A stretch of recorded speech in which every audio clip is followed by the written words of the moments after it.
Hello दोस्तों, कैसे हो आप सभी। उम्मीद करता हूँ कि आप सभी बहुत अच्छे होंगे। तो आज के इस नए वीडियो में हम क्लास 9th मैथ का जो हमारे पास चैप्टर नंबर 7 है उसका प्रश्नावली नंबर 7.2 का प्रश्न संख्या 5वां और प्रश्न संख्या 6वें को सॉल्व करेंगे।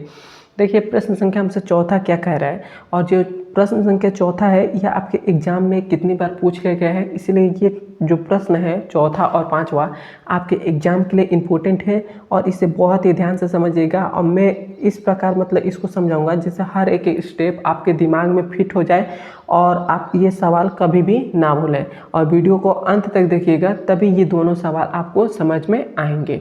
तो देखिए, चौथा नंबर सवाल हमसे कह रहा है कि ए बी सी एक त्रिभुज है।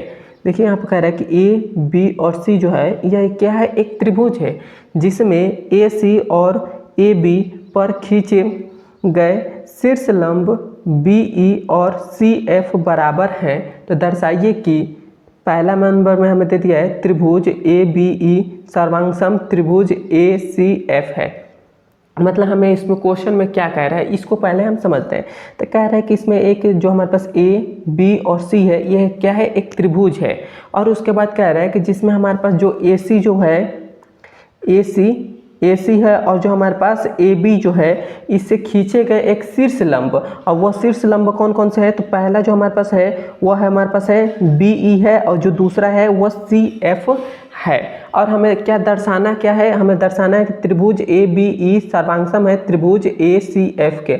मतलब ए बी ई मतलब ये वाला त्रिभुज ए बी ई ये वाला त्रिभुज हमको सर्वांगसम करना है किसके, त्रिभुज ए सी एफ के सर्वांगसम करना है। तो हम इसको कैसे सर्वांगसम करेंगे, तो सबसे पहले हमें क्वेश्चन में यहाँ पर देखिए हमको क्या दिया है। तो हमको दे दिया है कि जो बी ई है और सी एफ बराबर है। तो हम यहाँ पर लिखेंगे हल में हम क्या लिखेंगे कि जो हमारे पास भुजा जो हमारे पास बी एफ है बी ई है मतलब ये भुजा इस भुजा के बराबर है। तो बी ई जो हमारे पास है वो सी एफ के बराबर है। तो यह हमने लिख दिया। और यहाँ पर आप ब्रैकेट में ये भी लिख सकते हैं कि दिया है ऐसे भी आप लिख सकते हैं।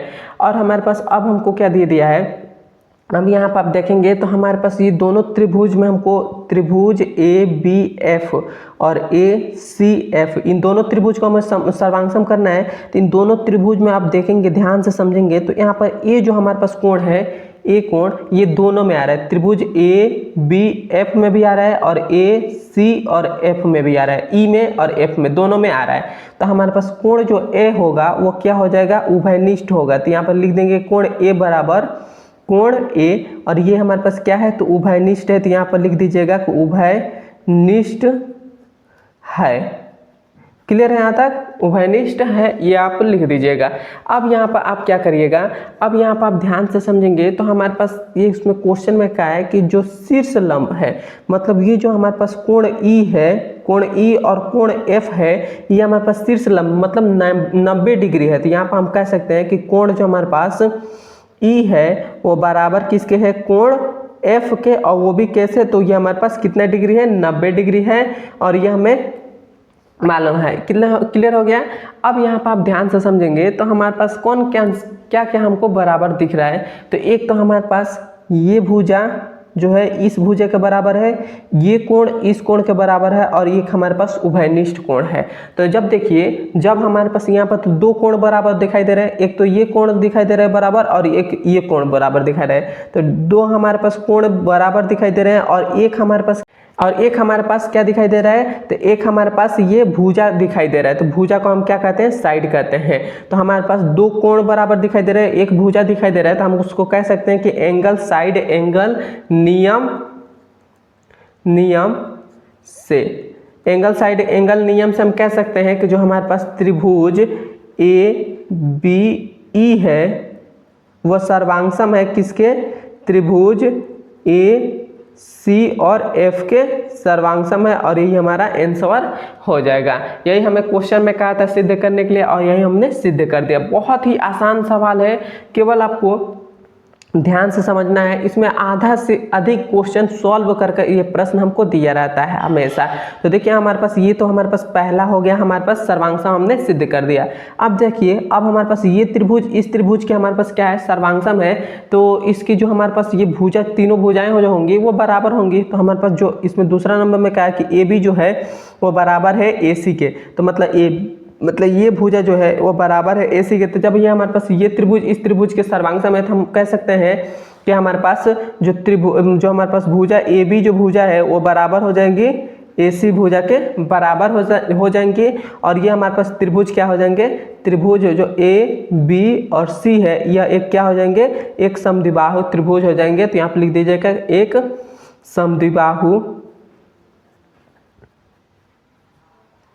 समद्विबाहु त्रिभुज है। और ये हमारा आंसर हो जाएगा। क्लियर है यहाँ तक? मैं आशा करता हूँ कि आपको समझ में आया होगा। समझ में आए तो एक बार मुझे कमेंट में ज़रूर बताएं।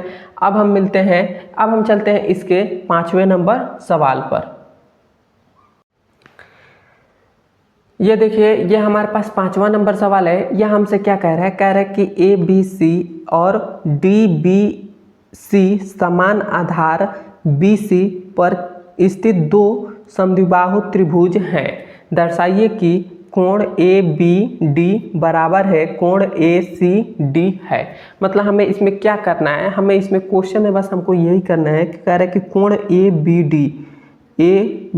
डी मतलब ये कोण पूरा, ये कोण बराबर करना है कोण किसके, ए सी डी के, ए सी डी के मतलब इस कोण के बराबर करना है। मतलब ये कोण इस कोण के हमको बराबर करना है, बस इतना, इसमें यही सब करना है। तो हम कैसे करेंगे, तो यहाँ पर आप ध्यान से समझेंगे तो हमको इसमें क्वेश्चन में हमारे पास यहाँ पर दो डबल लाइन था, यहाँ पर भी, यहाँ पर भी, यहाँ पर भी। तो यहाँ पर हमको क्वेश्चन में हमको पहले ही हमको दे दिया है कि ये जो हमारे पास है भुजा इस भुजा के बराबर है और ये भुजा इस भुजे के बराबर है। तो यहाँ पर हम क्या लिखेंगे, तो सबसे पहले हम यहाँ पर हल में लिखेंगे, हम पहले वाले त्रिभुज के ले रहे हैं, त्रिभुज ए बी और सी में, त्रिभुज यहाँ पर ले रहे हैं त्रिभुज ए बी सी में। ए बी सी में हमारे पास क्या है, जो हमारे पास ए बी जो भुजा है मतलब ये भुजा इस भुजे के बराबर है, हम यहाँ पर लिखेंगे। तो ए बी जो हमारे पास भुजा है वो बराबर है किसके, ए सी भुजा के बराबर है। क्लियर है यहाँ तक? अब देखिए अब हमारे पास ये भुजा इस भुजा के बराबर है तो इसके सम्मुख कोण भी हमारे पास बराबर होंगे। मतलब जो हमारे पास कोण जो ए बी सी है मतलब ये वाला छोटा वाला कोण, ये आधा कोण जो होगा वह किसके बराबर होगा, इस कोण के बराबर होगा। तो यहाँ पर हम लिख सकते हैं कि कोण जो हमारे पास ए बी और सी है वो बराबर किसके हो जाएगा, कोण ए सी और बी के, ये हमारे पास बराबर हो जाएगा। इसे हम नाम देते हैं समीकरण नंबर 1। क्लियर है यहाँ तक? अब हमने तो पहले वाले त्रिभुज में त्रिभुज ए बी सी में किया, अब हम क्या करेंगे, डी बी सी में करेंगे त्रिभुज में। तो यहाँ पर हम लिखेंगे कि त्रिभुज यहाँ पर अतः भी लिख सकते हैं, अतः त्रिभुज डी बी सी में, डी बी सी में हम करेंगे तो इसमें भी हमारे पास ये भुजा इस भुजे के बराबर है। तो हम यहाँ पर लिख देंगे कि जो हमारे पास डी बी जो भुजा है वो बराबर किसके हैं, डी सी भुजा के बराबर है, यह हमने कह दिया। अब हमारे पास जब ये भुजा इस भुजा के बराबर है तो इसके सम्मुख कोण भी बराबर होंगे। तो हमारे पास ये जो भुजा है, ये जो कोण है यह इस कोण के बराबर हो जाएगा। तो हम यहाँ पर लिखेंगे कि जो हमारे पास कोण डी बी और सी है वो बराबर किसके है, कोण डी सी और बी के बराबर है, इतना हम लिख देंगे और ये हमारे पास समीकरण नंबर 2 हो जाएगा। क्लियर है यहाँ तक? इतना हो गया। अब देखिए अब यहाँ पर आप ध्यान से समझेंगे तो हम क्या करें, इन दोनों त्रिभुज को, दोनों समीकरणों को हम जोड़ दे रहे हैं। तो यहाँ पर हम लिखेंगे कि समीकरण 1 प्लस समीकरण 2। तो समीकरण 1 और 2 को जोड़ेंगे तो यहाँ पर हमारे पास क्या आ जाएगा, तो समीकरण नंबर 1 हमारे पास क्या है, त्रिभुज कोण ए बी सी है, ए बी और सी है और इसमें का इधर वाला लिए है तो इधर इसमें का भी इधर वाला लेंगे। तो यहाँ पर प्लस हम कर देंगे कोण डी बी और सी। अब फिर से इजकल टू है तो इजकल टू, अब इसमें का हम लेंगे तो ये हमारे पास कोण ए सी और बी है तो ए सी बी, और फिर से प्लस कर देंगे इधर वाला लेंगे तो कोण डी सी बी हो जाएगा। क्लियर है तक? अब यहाँ पर आप ध्यान से समझेंगे तो हमारे पास क्या दिखाई दे रहा है, हमारे पास कोण है ए बी सी, मतलब ये कोण हमको लेना है। अब प्लस में हमारे पास फिर से है डी बी सी, फिर से ये कोण आ जा रहा है। तो ये कोण और ये कोण, इन दोनों को जोड़ेंगे तो हमारे पास क्या मिलेगा, तो हमको मिल जाएगा ए बी और डी मिलेगा। तो यहाँ पर हो जाएगा ए बी और डी हो जाएगा। कोण ये हो जाएगा क्योंकि हमारे पास ये कोण, मान लेते हैं जैसे हमारे पास कोण जो है ए बी सी है, मान लेते हैं ए बी सी, ये कोण 1 है, और ये हमारे पास डी बी सी, ये कोण हमारे पास, ये भी कोण हमारे पास क्या है 2 है। तो इन दोनों को हम जोड़ेंगे, इन दोनों को जोड़ेंगे तो हमारे पास क्या आ जाएगा, 3 हमारे पास आ जाएगा। 3 आएगा कि नहीं, 3 आएगा ना। तो उसी प्रकार हमने ये जोड़ा तो ये हमारे पास क्या आ गया, ए बी और डी आ गया। अब फिर से प्लस इक्वल टू हो जाएगा।